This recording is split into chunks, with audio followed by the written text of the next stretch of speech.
तुम्ही तुमच्या मित्राला इतका पिडलाय कर कधी, इतका पिडलाय, इतका पिडलाय, इतका टॉन्ट दिलाय त्याला, इतका टॉन्ट दिलाय की त्याच्या डोळ्यात इथं पाणी आलंय आणि ते टिपकणार आहे आता. आणि तू एवढा बोगस आहेस की त्याला अजून बोलणार की घाललं पाहिजे असं. तेवढ्यात एक खरा मित्र तो केळ्या बास रडल, हे रडलं की ट्रिपची आय माय होईल धर.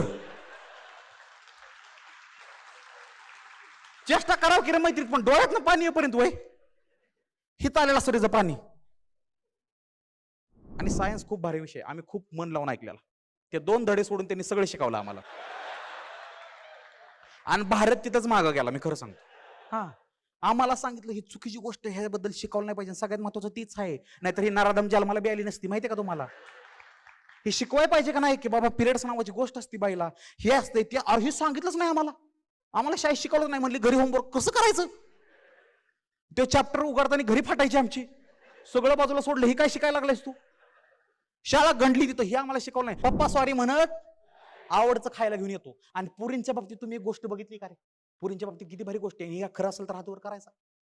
तुम्ही तुमच्या वडिलांपाशी एखादी गोष्ट अशीच बोलून जा, अशीच.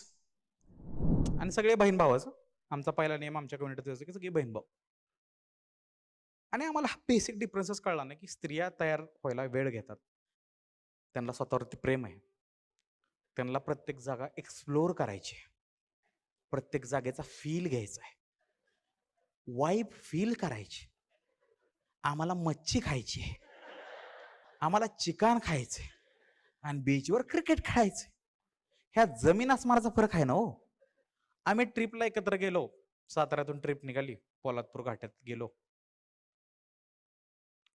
आणि पाण्या अचानक पुढं पळत आला.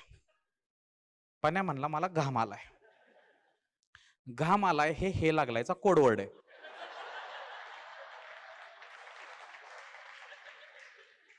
समजलं का? घाम आलाय